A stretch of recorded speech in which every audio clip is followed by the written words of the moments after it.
മറ്റൊരു പ്രധാനപ്പെട്ട വാർത്ത, ഉണ്ണികൃഷ്ണൻ പോറ്റി ദേവസ്വം ബോർഡിന് അയച്ച കത്തിന്റെ പകർപ്പ് ന്യൂസ് 18. ദ്വാരപാലക ശില്പം സ്വർണം പൂശാൻ അനുമതി നൽകണമെന്നാവശ്യപ്പെട്ടാണ് കത്ത്. ഡാൻ കുര്യൻ വിവരങ്ങളുമായി ചേരുന്നൊരു. ഡാൻ, ആദ്യം ഈ കത്തിലെ വിശദാംശങ്ങൾ.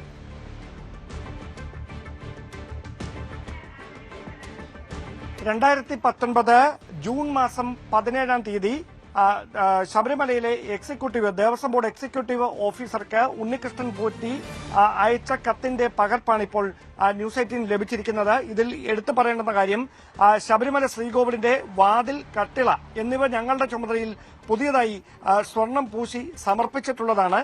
ഈ വാതിലിന്റെ ഇരുവശത്തുമുള്ള ദ്വാരപാലകന്മാരെ പൊതിഞ്ഞിട്ടുള്ള തകിടുകളുടെ അറ്റകുറ്റപ്പണികൾ പരിഹരിച്ച് സ്വർണം പൂശി പുതുക്കി സമർപ്പിക്കുന്നതിനും ശ്രീകോവിലിന്റെ തെക്കും വടക്കും മൂലകളിലും പൊതിഞ്ഞിട്ടുള്ള ചെമ്പ് തകിടുകളും എന്റെ ചുമതലയിലും പൂർണ്ണമായ ചെലവിലും സ്വർണം പൂശി വൃത്തിയാക്കി പുതുക്കി സമർപ്പിക്കുവാൻ ഞാൻ തയ്യാറാണ്. ആയതിനാൽ അനുവാദം ഉണ്ടാകണമെന്ന് അപേക്ഷിച്ചുകൊണ്ട് ഉണ്ണികൃഷ്ണൻ പോറ്റി 2019 ജൂൺ മാസം 17-ാം തീയതി ശബരിമലയിലെ ദേവസ്വം എക്സിക്യൂട്ടീവ് ഓഫീസർക്ക് അയച്ചിരിക്കുന്ന കത്താണ് നമുക്ക് ലഭിച്ചിരിക്കുന്നത്. അതോടൊപ്പം ആ നടപടിക്രമങ്ങൾ പൂർത്തിയാക്കിയതിനു ശേഷം തിരികെ സമർപ്പിച്ചുവെന്ന് കാണിക്കുന്ന ഒരു കത്ത് കൂടിയുണ്ട്. ആ കത്തിന്റെ പകർപ്പും ഇപ്പോൾ പുറത്തു വന്നിരിക്കുകയാണ്. അതായത് ഈ കേസുമായി ബന്ധപ്പെട്ട അന്വേഷണം സുപ്രധാനമായ ഒരു ഘട്ടത്തിലേക്ക് കടക്കുന്നതിനിടയിലാണ് ഈ വിശദാംശങ്ങൾ ഇപ്പോൾ പുറത്തുവരുന്നത്. അതായത് ഉണ്ണികൃഷ്ണൻ പോറ്റി ഈ ഒരു സ്പോൺസർ എന്ന നിലയിൽ ശബരിമലയിൽ ഈ സ്വർണം പൂശുന്ന നടപടിക്രമങ്ങളുടെ ഭാഗമാകുകയാണ് താൻ എന്ന് കാണിച്ചുകൊണ്ട്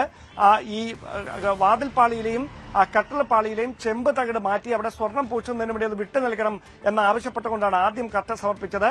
അത് പൂർത്തിയാക്കി തിരികെ സമർപ്പിച്ചിട്ടുണ്ട് എന്ന് കാണിക്കുന്ന ലെറ്റർ കൂടി ഇപ്പോൾ പുറത്തു വന്നിട്ടുണ്ട്. അതിനുശേഷമാണ് 2019 ജൂൺ മാസം 17-ാം തീയതി ഇപ്പോൾ നമ്മൾ ഈ പുറത്തുവിടുന്ന ഈ കത്തിൽ വ്യക്തമാക്കുന്നത് പോലെ ഈ ദ്വാരപാലക ശില്പം കൂടെ തനിക്ക് വിട്ടു നൽകണം ഇരുവശങ്ങളിലുമുള്ള. അതായത് അവിടെ സ്വർണം പൂശുന്നതിന് വേണ്ടി എന്ന് പറഞ്ഞാണ് ഇത്തരത്തിൽ ഈ കത്ത് സമർപ്പിച്ചിരിക്കുന്നത്. അതായത് വളരെ ആസൂത്രിതമായിട്ടാണ് ഈ തട്ടിപ്പ് നടന്നത് എന്ന് വ്യക്തമാക്കുന്ന വിവരങ്ങളാണ് പുറത്തുവരുന്നത്. ഏറ്റവും പ്രധാനപ്പെട്ട കാര്യം, ഒരു വിവാദ സ്പോൺസർ എന്ന നിലയിൽ ആദ്യം ഒരു സംശയങ്ങൾക്കും ഇട നൽകാത്ത തരത്തിലായിരുന്നു ഉണ്ണികൃഷ്ണൻ പോറ്റിയുടെ ശബരിമലയിലെ ഇടപെടലുകൾ.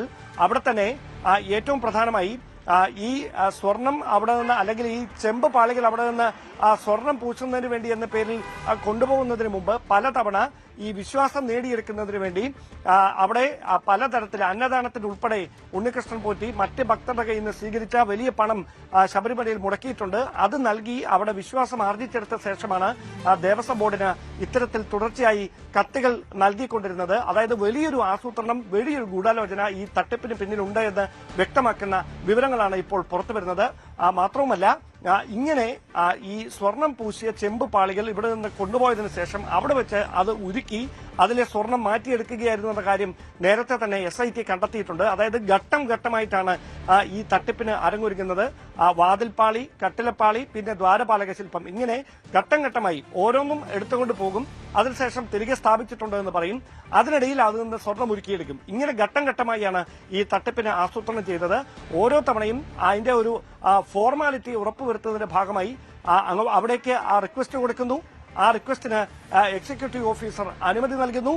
തിരികെ സമർപ്പിക്കുന്നു. വീണ്ടും അത് ആദ്യത്തെ ഗോൾഡ് പ്ലേറ്റ് ചെയ്താണ് തിരികെ സമർപ്പിക്കുന്നത്. അതുകൊണ്ട് ആ വിശ്വാസത്തിൽ രണ്ടാമത്തത് വിട്ടു നൽകണം ആവശ്യപ്പെട്ടുകൊണ്ട് വീണ്ടും കത്ത് നൽകുന്നു. ഇങ്ങനെ ഒരു ഓൺഗോയിങ് പ്രോസസ്സായിട്ടാണ് ഈ തട്ടിപ്പിന് വേണ്ടി ഉണ്ണികൃഷ്ണൻ പോറ്റി ഇതുമായി ബന്ധപ്പെട്ട ഇടപെടൽ നടത്തിയതെന്ന് വ്യക്തമാക്കുന്ന രേഖകളാണ് ഇപ്പോൾ പുറത്തു വന്നിരിക്കുന്നത്. അതായത് അന്ന് ദേവസ്വം എക്സിക്യൂട്ടീവ് ഓഫീസറായിരുന്ന N. വാസു, ദേവസ്വം കമ്മീഷണറായിരുന്ന N. വാസു ഇതുമായി ബന്ധപ്പെട്ട് നടത്തിയിട്ടുള്ള ഇടപെടലുകൾ സംബന്ധിച്ച് നേരത്തെ തന്നെ SIT ചില കണ്ടെത്തലുകളിലേക്ക് എത്തിയിരുന്നു. അതായത് N. വാസുവാണ് ഈ സ്വർണം പൂശിയ ചെമ്പ് എന്നുള്ളതിന് പകരം ചെമ്പെന്ന് മാത്രം രേഖപ്പെടുത്തി അവിടെ നിന്ന് ഈ മിനിറ്റ്സിൽ തിരുത്തു വരുത്തി ഉണ്ണികൃഷ്ണൻ പോറ്റിയുടെ കൈവശം ഇത് കൊടുത്തുവിട്ടാൻ ഉദ്യോഗസ്ഥരായ സുധീഷ് കുമാറിനെയും മുരാരി ബാബുവിനെയും പ്രേരിപ്പിച്ചത് N. വാസുവായിരുന്നു എന്ന വിവരങ്ങൾ നേരത്തെ പുറത്തു വന്നതാണ്. അത് ബോധ്യപ്പെട്ടതിന്റെ അടിസ്ഥാനത്തിലാണ് വാസു നേരത്തെ അറസ്റ്റിലാകുകയും ചെയ്തത്. അതിനു പിന്നാലെയാണ് ഉണ്ണികൃഷ്ണൻ പോറ്റി ദേവസ്വം എക്സിക്യൂട്ടീവ് ഓഫീസർക്ക് അടക്കം ഈ ദ്വാരപാലക ശില്പങ്ങൾ കൂടി തനിക്ക് വിട്ടു നൽകണമെന്ന് ആവശ്യപ്പെട്ടുകൊണ്ട് 2019 ജൂൺ മാസം 17-ാം തീയതി സമർപ്പിച്ച കത്തിന്റെ പകർപ്പ് ഇപ്പോൾ പുറത്തു വന്നിരിക്കുന്നത്. ഡാനി, സ്പോൺസർ ആകാൻ താല്പര്യമുണ്ടെന്ന് അറിയിച്ചുള്ള കത്ത് തന്നെയല്ലേ ഇത് മാത്രമല്ല ഈ ദേവസ്വം മന്ത്രിക്ക്, അന്നത്തെ ദേവസ്വം മന്ത്രിക്കും അതായത് കടകംപള്ളിക്കും അന്ന് ഇങ്ങനെ ഒരു കത്ത് നൽകിയിരുന്നു എന്ന് പറയുന്നതും ഇതേ കത്ത് തന്നെയാണോ, അല്ലെങ്കിൽ ഇതിന്റെ കോപ്പി തന്നെയാണോ? എന്താണ് അതിന്റെ ഉള്ളടക്കം വായിക്കുമ്പോൾ മനസ്സിലാകുന്നത്?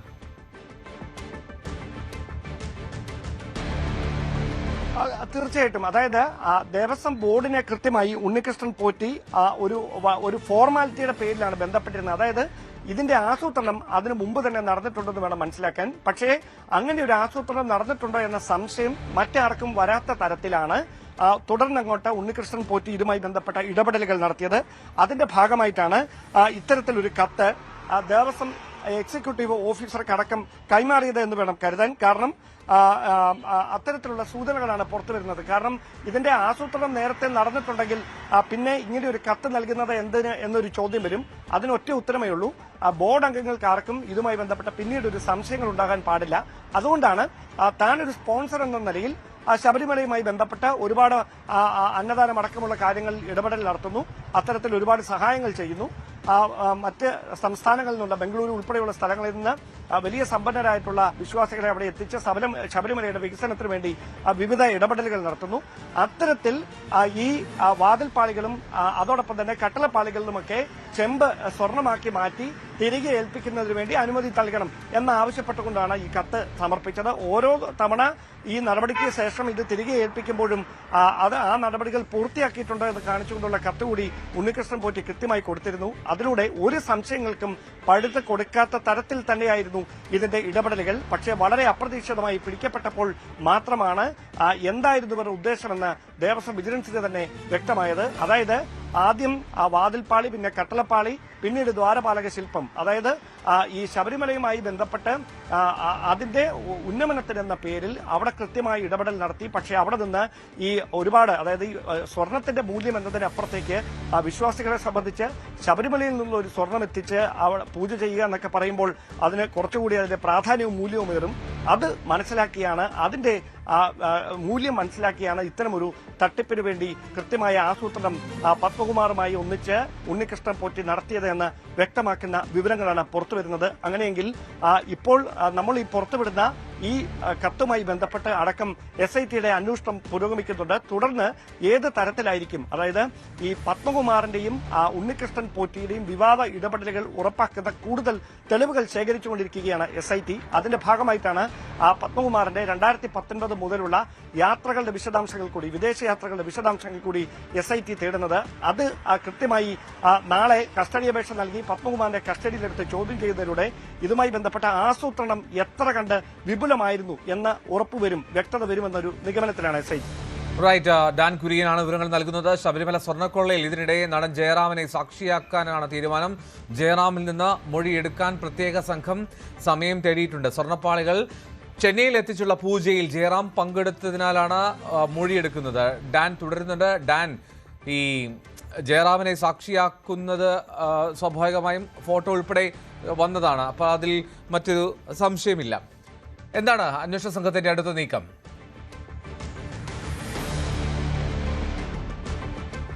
അതായത് ജയറാം തന്നെ നേരത്തെ വ്യക്തമാക്കിയതാണ്, ഉണ്ണികൃഷ്ണൻ പോറ്റി താനൊരു സ്പോൺസർ എന്ന നിലയ്ക്കാണ് ഉണ്ണികൃഷ്ണൻ പോറ്റിയെ പരിചയപ്പെടുന്നത്, അറിയുന്നത്, അങ്ങനെ ഒരു സൗഹൃദം കാത്തു സൂക്ഷിക്കുന്നത്. പക്ഷേ അതിനപ്പുറത്തേക്ക് ഇങ്ങനെയൊരു തട്ടിപ്പിന്റെ ഭാഗമായിരുന്നു പോറ്റി എന്ന് ഒരു തരത്തിലും തനിക്ക് അറിവുണ്ടായിരുന്നില്ല, അങ്ങനെ ഒരു സൂചന പോലും ഇല്ലായിരുന്നു. അതിനിടയിലാണ് ചെന്നൈയിൽ വെച്ച് നടന്ന ഒരു ചടങ്ങിൽ ഈ ശബരിമലയിൽ നിന്നുള്ള സ്വർണം എത്തിച്ച്, സ്വർണ്ണപ്പാളി എത്തിച്ച് നടത്തിയ പൂജയിൽ അദ്ദേഹവും പങ്കെടുത്തത്. അതുകൊണ്ട് എന്ത് പർപ്പസിലാണ് ശബരിമലയിൽ നിന്ന് ഉണ്ണികൃഷ്ണൻ പോറ്റിക്ക് ഈ സ്വർണം കൊടുത്തുവിട്ടത്, പിന്നീട് ചെന്നൈയിൽ എത്തിയപ്പോൾ അതുകൊണ്ട് എന്താണ് ചെയ്തത്, ഇതടക്കമുള്ള കാര്യങ്ങളിൽ ജയറാമിന്റെ മൊഴി നിർണായകമാകും. അതുകൊണ്ട് തന്നെയാണ് നടൻ ജയറാമിന്റെ മൊഴി രേഖപ്പെടുത്താനായി പ്രത്യേക അന്വേഷണ സംഘം സാവകാശം ചോദിച്ചിരിക്കുന്നത്.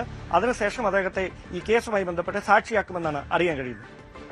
ഇനി ഇതിനിടയിൽ ആറന്മുളയിലെ പത്മകുമാറിന്റെ വീട്ടിൽ നടത്തിയ പരിശോധനയിൽ പാസ്പോർട്ട് പ്രത്യേക അന്വേഷണ സംഘം പിടിച്ചെടുത്തിട്ടുണ്ട്. ഉണ്ണികൃഷ്ണൻ പോറ്റിക്കൊപ്പം വിദേശത്ത് പോയിരുന്നു എന്നുള്ളതാണ് പ്രധാനമായും അന്വേഷിക്കുന്നത്. പത്മകുമാറിന്റെ ഭാര്യയുടെ ആസ്തിയും പരിശോധിച്ചു വരികയാണ്. ഡാൻ, ഇത്തരത്തിൽ പത്മകുമാറിലേക്ക് കാര്യങ്ങൾ കൂടുതലായി. റൈറ്റ്, രാഹുൽ ഈശ്വർ ഇപ്പോൾ ടെലിഫോൺ ലൈനിലുണ്ട്. ശ്രീ രാഹുൽ ഈശ്വർ, ഈ കാര്യങ്ങളൊക്കെ വന്ന് അത് പത്മകുമാറിനെ കേന്ദ്രീകരിക്കുന്നുണ്ട്. അതിനും അപ്പുറത്തേക്ക് കാര്യങ്ങൾ പോകുമോ എന്നുള്ള ആശങ്കയുമുണ്ട്. എന്താണ് ഇപ്പോഴത്തെ അന്വേഷണ സംഘത്തിന്റെ ഈ നീക്കങ്ങളെല്ലാം? തൃപ്തരാണോ താങ്കൾ? വളരെ സ്വാഗതാർഹമാണ്. അതിശക്തമായ രീതിയിലുള്ള അന്വേഷണം വേണം. ആരെയും, അയ്യപ്പന്റെ ഒരു തരി പൊന്നുകെട്ട ആരെയും വെറുതെ വിടരുത്. ഇത് ഏറ്റവും വിശ്വാസികൾക്ക് വേദന ഉണ്ടാക്കിയ കാര്യമാണ്. ഏറ്റവും ശക്തമായ രീതിയിൽ ഇതിൽ അന്വേഷണവും പത്മകുമാർ സാർ അടക്കം ഇതിൽ ഉൾപ്പെട്ട എല്ലാവരെയും ശിക്ഷിക്കുകയും വേണം. താങ്കൾക്കൊക്കെ അറിയാവുന്നതുപോലെ എനിക്ക് പത്മകുമാർ സാറിനോട് വ്യക്തിപരമായ ഇഷ്ടവും പരിചയവും ഒക്കെ ഉള്ള ഒരാളാണ്. പക്ഷേ അയ്യപ്പന്റെ സ്വർണം കെട്ടു എന്ന് പറഞ്ഞാൽ ഒരിക്കലും മാപ്പാക്കാൻ കഴിയാത്ത കാര്യമാണ്. അതിന് എന്താ പറയുക, ഒരു ക്ഷമയില്ല. അപ്പം കൂടുതൽ വേണം. ഇതിന്റെ സാമ്പത്തിക തെളിവുകളോ കാര്യങ്ങളോ ഉണ്ടെങ്കിൽ അത് നമുക്ക് കണ്ടുപിടിക്കാനാകണം. അങ്ങനെ അതിശക്തമായ രീതിയിൽ ഇതിനെതിരെ നമുക്ക് നടപടികൾ വേണമെന്നുള്ള കാര്യത്തിൽ ആർക്കും സംശയമില്ല. താങ്കൾ എന്താണ് കരുതുന്നത്? ഈ പത്മകുമാർ എന്നുള്ള മുൻ അധ്യക്ഷൻ അതിനും അപ്പുറത്തേക്ക് കാര്യങ്ങൾ എത്താനുള്ള സാധ്യതയില്ലേ?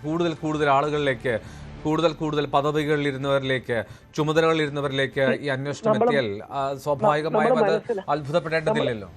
നമ്മൾ മനസ്സിലാക്കേണ്ട ഒരു കാര്യം, ഏതാനും ദശലക്ഷങ്ങൾക്കോ കോടികൾക്കോ വേണ്ടി ആരെങ്കിലും ഈ മഹാപാപവും മഹാകുറ്റവും ചെയ്യൂ? എത്രയോ പേർക്ക് വീതിച്ചു കൊടുക്കാൻ തന്നെയുണ്ട്. അപ്പം വീതിച്ച ഒരാൾക്ക് എന്ത് കിട്ടാനാ? അപ്പൊ യഥാർത്ഥത്തിൽ ഈ മഹാപാപം ചെയ്തത് ദശകോടികൾക്ക് വേണ്ടിയോ ശതകോടികൾക്ക് വേണ്ടിയോ? അവിടെയാണ് സുഭാഷ് കപൂറിന്റെ മെൻഷൻ ഹൈക്കോടതി കൊണ്ടുവരുന്നത്. സുഭാഷ് കപൂറിന്റെ ഈ മാഫിയയ്ക്ക്, അല്ലെങ്കിൽ വിഗ്രഹ മാഫിയ, അമ്പല മാഫിയയ്ക്ക് 1300 കോടിയോളം രൂപയുടെ ബിസിനസ്സാണുള്ളത്. അന്താരാഷ്ട്ര തലത്തിൽ $6 ബില്യൺ ആണ് ഇതിനുള്ളത്. അപ്പോൾ ഇതിന് വലിയ മാനങ്ങളുണ്ട് എന്ന് ഹൈക്കോടതിയാണ് സൂചിപ്പിച്ചത്, നമ്മളാരുമല്ല. അതുകൊണ്ട് കൂടുതൽ അന്വേഷണം വേണം. ഏറ്റവും പ്രധാന കാര്യം, ശബരിമലയിൽ ഇപ്പോൾ ഇരിക്കുന്ന ദ്വാരപാലക ശില്പങ്ങളും കട്ടിളപ്പടികളും വ്യാജമാണ്, അല്ലെങ്കിൽ ഡ്യൂപ്ലിക്കേറ്റ് ആണ്. അതിന്റെ ഒറിജിനൽ നമുക്ക് എടുക്കണം. ഇവര് മറിച്ചു വിറ്റോ മുറിച്ചു വിറ്റോ എന്ന് നമുക്കറിയില്ല. അത് നമ്മൾ കണ്ടെത്തണം. ആർക്കാണ് വിറ്റതെന്ന് അറിയില്ല. ചിലപ്പം ഭക്തരെ പറ്റിച്ച് വിറ്റതായിരിക്കും. കാര്യം അയ്യപ്പന്റെ സ്വർണ്ണമാണ്, ഞങ്ങൾ പുതിയ ചെയ്യുന്നതുകൊണ്ട് പഴയ നിങ്ങൾ എടുക്കുമെന്ന് പറഞ്ഞ് ചിലപ്പം വിറ്റതായിരിക്കും. അതും കൂടെ നമ്മൾ കണ്ടെടുക്കണം. ഇവരെല്ലാം അതിശക്തമായ ശിക്ഷ അനുഭവിക്കണം. റൈറ്റ്. രാഹുൽ ഈശ്വറാണ് വിവരങ്ങൾ പ്രതികരിച്ചത്. ഇപ്പോൾ രാഹുൽ ഈശ്വർ പറഞ്ഞതുപോലെ പൂർണ്ണമായിട്ടും അന്വേഷണം അങ്ങേയറ്റം വരെ എത്തണം. ഏതറ്റം വരെ പോയാലും, അത് ഏത് ചുമതലയിൽ നിന്നവരാണെങ്കിൽ പോലും ആ അറ്റം വരെ എത്തി അതിൽ മോഷണം നടത്തിയിട്ടുള്ള, ഗൂഢാലോചന നടത്തിയിട്ടുള്ള ആളുകളിലേക്ക് തന്നെ കാര്യങ്ങൾ എത്തണം എന്നുള്ളതാണ്. ഡാൻ കുര്യൻ തുടരുന്നുണ്ടെന്നാണ് മനസ്സിലാക്കുന്നത്. ഡാൻ, ഈ പത്മകുമാറിന്റെ ആറന്മുളയിലെ വീട്ടിൽ പരിശോധനയും ഒക്കെ നടത്തി അവിടെ പാസ്പോർട്ട് ഉൾപ്പെടെ പിടിച്ചെടുത്തല്ലോ. അപ്പോൾ ഈ പോറ്റിക്കൊപ്പം ഇയാളുടെ അദ്ദേഹത്തിന്റെ വിദേശ യാത്രകളെ പറ്റിയുള്ള വിശദാംശങ്ങളൊക്കെയാണോ തേടുന്നത്? മാത്രമല്ല, ഈ കൂടുതൽ സമ്പത്ത് നേടിയിട്ടുണ്ട് എന്നുള്ളൊരു അന്വേഷണം അല്ലെങ്കിൽ ഒരു നിഗമനമാണോ ഈ ഭാര്യയുടെ ഉൾപ്പെടെ ആസ്തി പരിശോധിക്കാനുള്ള കാരണം?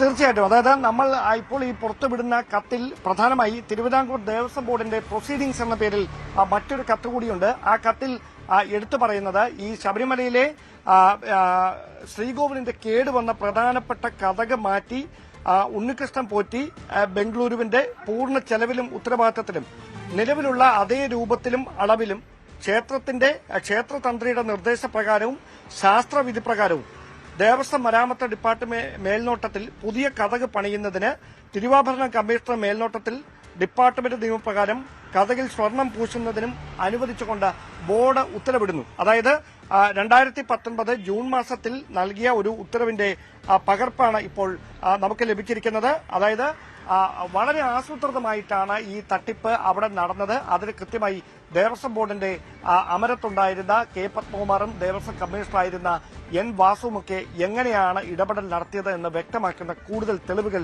പുറത്തേക്ക് വന്നുകൊണ്ടിരിക്കുകയാണ്. ഒരുപക്ഷെ അതിലൊരു വ്യക്തത തേടിയാണ് പത്മകുമാറിന്റെ ആറന്മുളയിലെ വസതിയിൽ കഴിഞ്ഞ ദിവസം മണിക്കൂറുകൾ നീണ്ട പരിശോധന നടത്തിയ SIT ഏതാണ്ട് അദ്ദേഹത്തിന്റെ പാസ്പോർട്ട് അടക്കം പിടിച്ചെടുക്കുന്ന തരത്തിലേക്ക് കാര്യങ്ങൾ എത്തിയത്. അങ്ങനെയെങ്കിൽ തുടർ നീക്കങ്ങളുടെ ഭാഗമായി പത്മകുമാറിന്റെ സാമ്പത്തിക ഇടപാടുകളും വിദേശ യാത്രകളും അടക്കം വിശദമായി പരിശോധിക്കാൻ ഒരുങ്ങുകയാണ് പ്രത്യേക അന്വേഷണ സംഘം.